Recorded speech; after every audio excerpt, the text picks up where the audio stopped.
또 이낙연 총리가 이 존재감이 조금 많이 커졌어요. 과거 여타 다른 총리에 비해서. 네.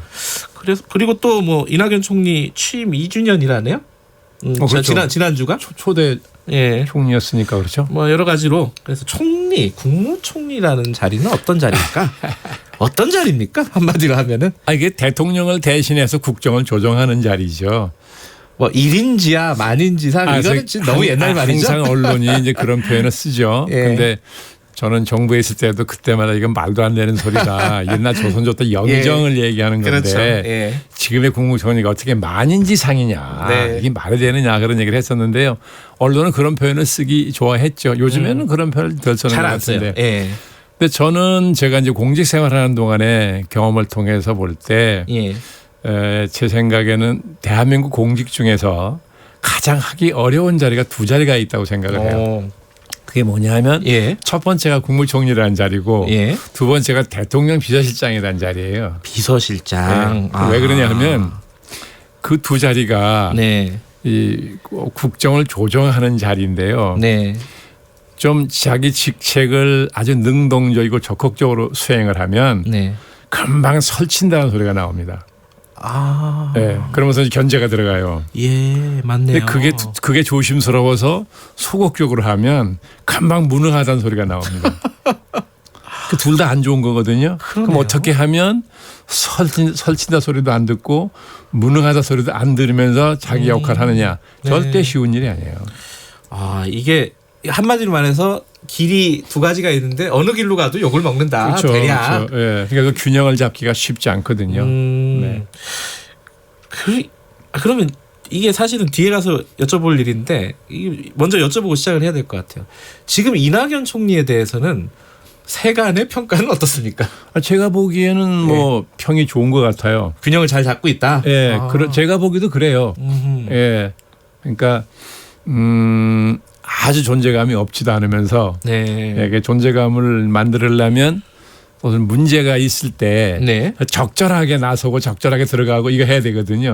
이게 쉽지 않은데 그걸 상당히 잘하는 것 같아요. 그리고 이제 국민들이 인상을 받은 건 주로 국회 본회의장에서 야당 의원들의 질문에 대한 답변이 아주 그 임기응변인 건데 말하자면 굉장히 그 뭐 비굴하지도 않고 오만하지도 않게 굉장히 잘 정부 입장을 대변한다.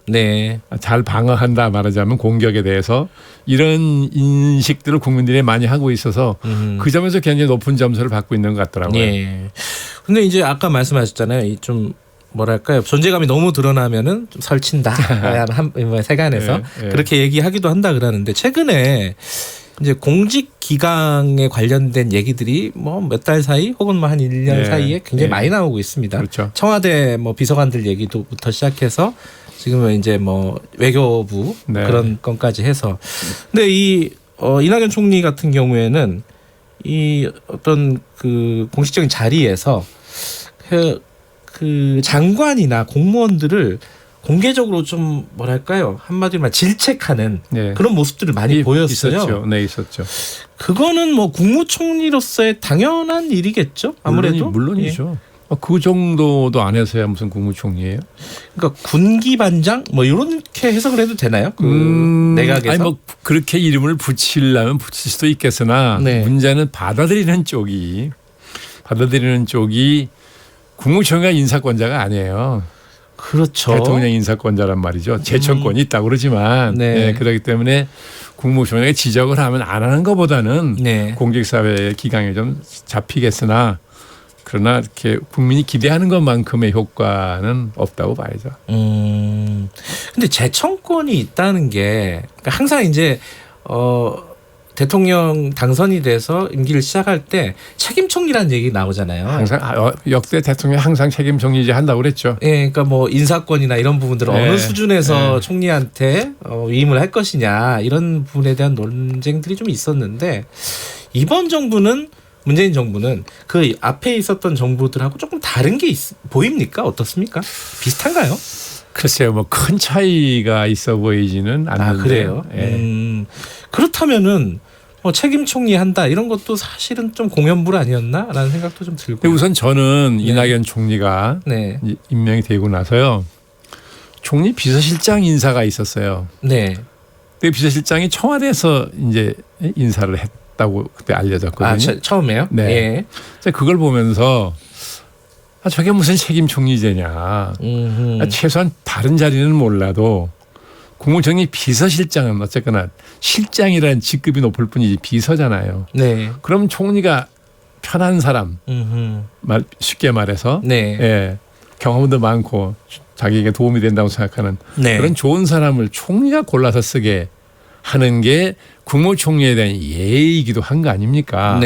그런데 그걸 청와대가 이렇게 인사했다고 언론에 보도가 나는 걸 보면서 이건 정말 청와대가 잘못하는 거다. 그렇다면 어떻게 국무총리를 책임 총리 한다고 임명해 놓고 비서실장은 자기들이 인사를 해버리느냐.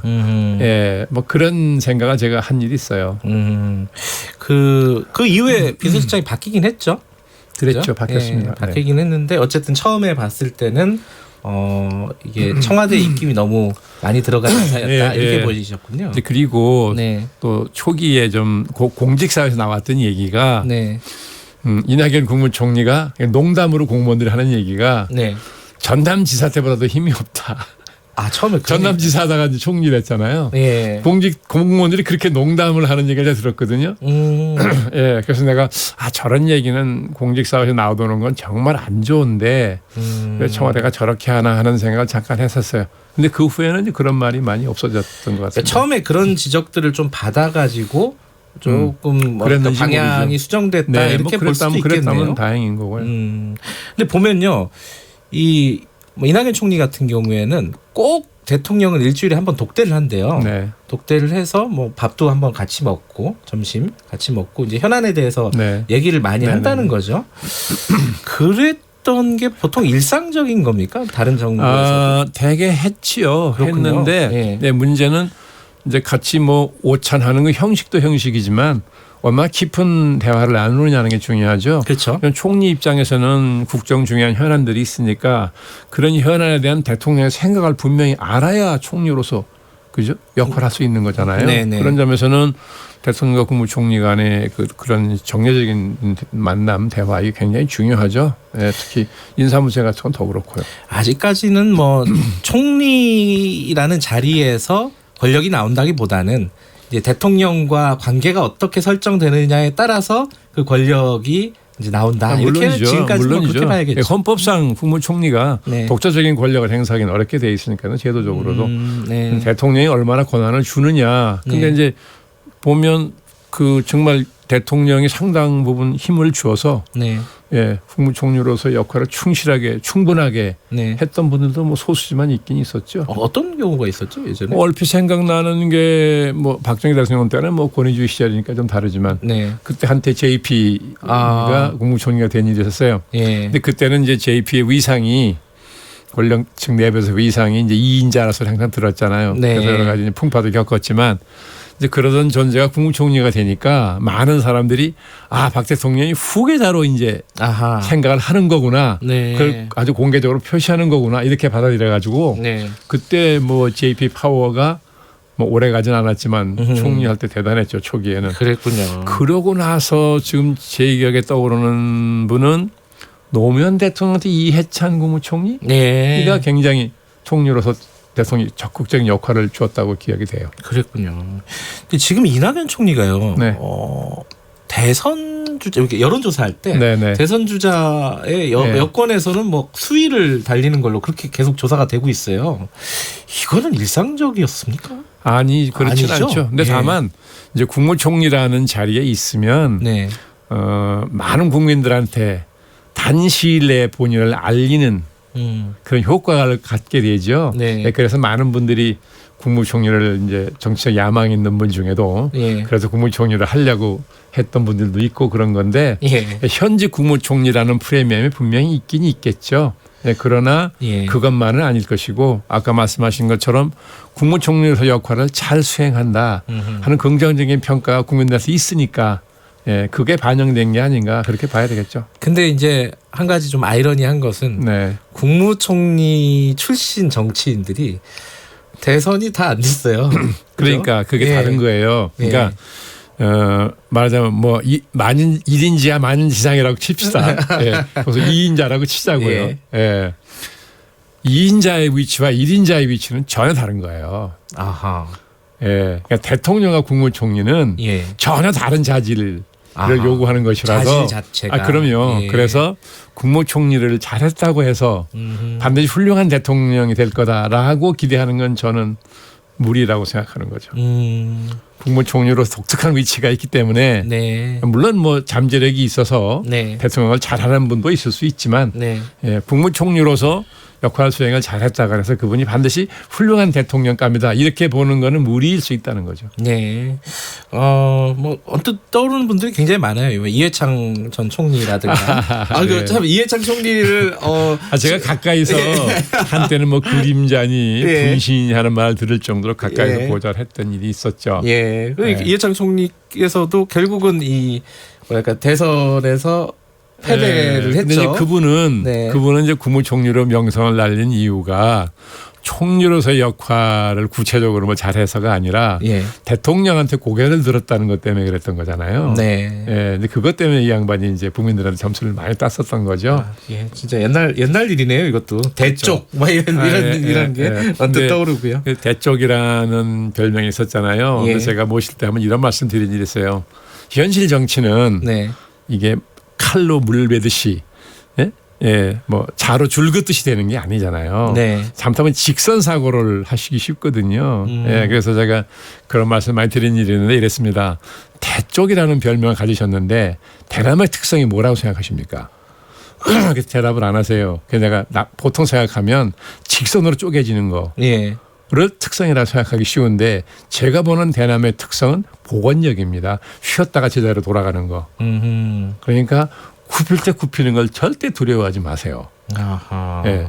돌아가면 되잖아요. 예. 그 복원력을 가진 게 대나무이기 때문에 네. 대쪽이라는 별명을 그렇게 받아들이셔야 됩니다라는 말씀 드린 기억이 나네요.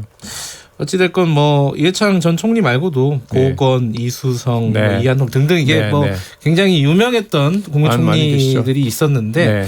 사실은 그 뒤에 정치 역정으로 보면은 그렇게 잘된 케이스가 별로 없었어요. 그러니까 뭐 정치인으로 네. 더 이상 성장하기는 예. 어려웠던 거죠. 그게 한계라는 거죠.